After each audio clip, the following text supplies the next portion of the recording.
Football কখনো কখনো শুধু একটি খেলা নয়, এটা আবেগের নাম, স্মৃতির নাম, আর কখনো কখনো বুকের ভেতরে লুকিয়ে থাকা এক অদ্ভুত ব্যথার নাম।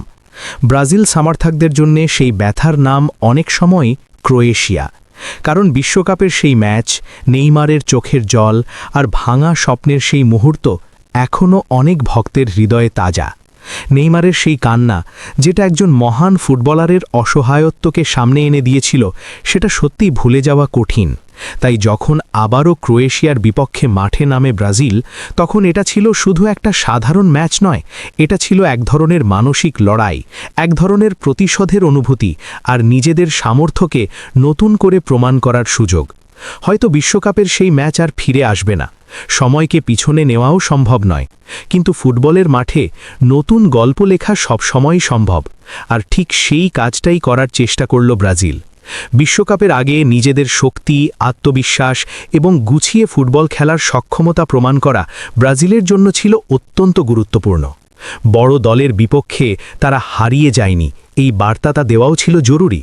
আর সেই দিক থেকে বলতে গেলে এই ম্যাচটি ব্রাজিলিয়ান সমর্থকদের জন্য সত্যি এক স্বস্তির নিঃশ্বাস এনে দিয়েছে।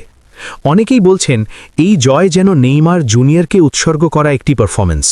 আর এই সুন্দর ফুটবলের পেছনে যিনি কৌশল সাজিয়েছেন, কার্লো আনচেলোত্তি, তাকে ধন্যবাদ দিতেই হয়।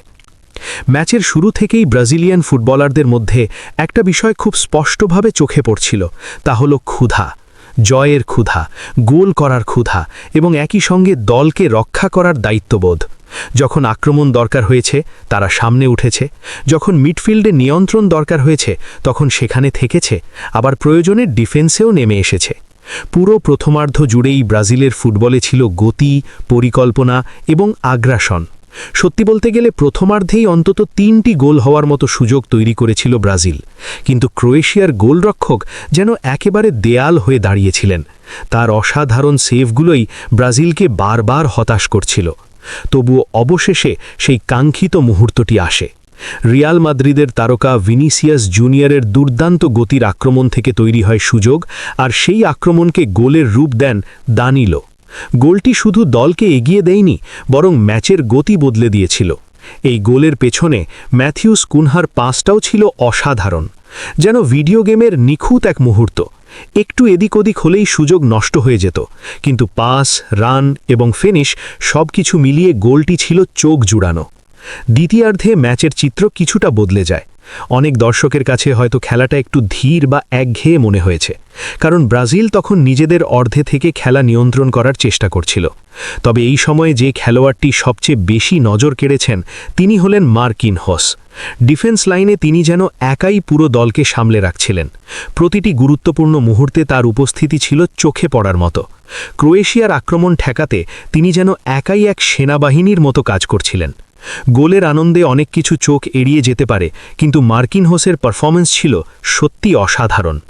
তবে এই ম্যাচে একটি বিষয়ে আবারও আলোচনায় এসেছে, গোলরক্ষকদের অতিরিক্ত আক্রমণাত্মক মানসিকতা। আগের ম্যাচে এডারসনের কিছু সিদ্ধান্ত নিয়ে যেমন প্রশ্ন উঠেছিল, তেমনি এই ম্যাচেও বেন্তোর একটি সিদ্ধান্ত নিয়ে বিতর্ক তৈরি হয়েছে। দুজন ডিফেন্ডার পরিস্থিতি সামলে ফেলেছিলেন, কিন্তু বেন্তো এগিয়ে এসে শেষ পর্যন্ত গোল হজম করেন। এই একটি মুহূর্ত ছাড়া ম্যাচটি আরও ব্রাজিলের জন্য নিখুঁত হতে পারত। ম্যাচের শেষ দিকে বদলি খেলোয়াড়দের অবদানও ছিল দারুণ গুরুত্বপূর্ণ। এন্ড্রিক, ইগর থিয়াগো এবং রায়ান মাঠে নামার পর দলকে নতুন গতি এবং আত্মবিশ্বাস এনে দেন। বিশেষ করে যখন ম্যাচের পরিস্থিতি কিছুটা অনিশ্চিত হয়ে উঠেছিল, তখন বেঞ্চ থেকে নেমে এসে তারা দলকে নতুন শক্তি দিয়েছেন। ইগর থিয়াগোর গোলটি ছিল সেই আত্মবিশ্বাসেরই প্রতিফলন। আরেকটি বিশেষ মুহূর্ত ছিল পেনাল্টির ঘটনা। এন্ড্রিক বল হাতে দাঁড়িয়েছিলেন, কিন্তু সাইডলাইন থেকে কার্লো আনচেলোত্তি ইগর থিয়াগোর দিকে ইঙ্গিত করে বলেন এই পেনাল্টিটি তাঁকে নিতে দিতে। কোচের সেই আস্থার প্রতিদানও দিয়েছেন থিয়াগো। তার আত্মবিশ্বাসী শটে গোল হয় এবং ব্রাজিল ম্যাচে আরও স্বস্তির অবস্থানে চলে যায়। ম্যাচের শেষ দিকে আসে আরেকটি চমৎকার মুহূর্ত। এন্ড্রিকের অসাধারণ দৌড় থেকে তৈরি হয় আক্রমণ, আর সেই সুযোগ কাজে লাগিয়ে গ্যাব্রিয়েল মার্টিনেল্লি যে ফিনিশটি করেন তা সত্যিই দেখার মতো। অসাধারণ সেই গোলটি যেন পুরো ম্যাচের সৌন্দর্যকে আরও বাড়িয়ে দেয়। ইংলিশ প্রিমিয়ার লিগে আমরা তার এমন ফিনিশিং আগেও দেখেছি, কিন্তু ব্রাজিল জার্সিতে এমন মুহূর্ত ভক্তদের জন্য ছিল বিশেষ আনন্দের।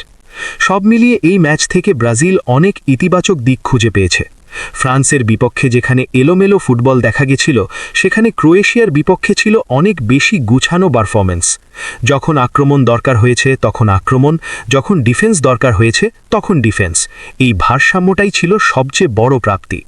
অবশ্য কিছু অপ্রাপ্তিও আছে, বিশেষ করে গোলরক্ষকের সেই ভুল সিদ্ধান্তটি। কিন্তু সবকিছু বিবেচনা করলে বলা যায় যে এই ম্যাচটি ব্রাজিলের জন্য আত্মবিশ্বাস বাড়ানোর একটি বড় ধাপ। বিশ্বকাপের আগে এমন একটি জয় দলকে মানসিকভাবে অনেক শক্তিশালী করে তুলবে। আমি ম্যাচে যা দেখেছি সেটাই আপনাদের সামনে তুলে ধরলাম।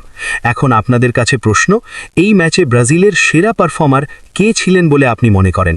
কোন খেলোয়াড়ের খেলাটা আপনাকে সবচেয়ে বেশি মুগ্ধ করেছে? অবশ্যই কমেন্টে জানাবেন। আবারও দেখা হবে পরবর্তী ভিডিওতে। ততক্ষণ পর্যন্ত সবাই ভালো থাকুন।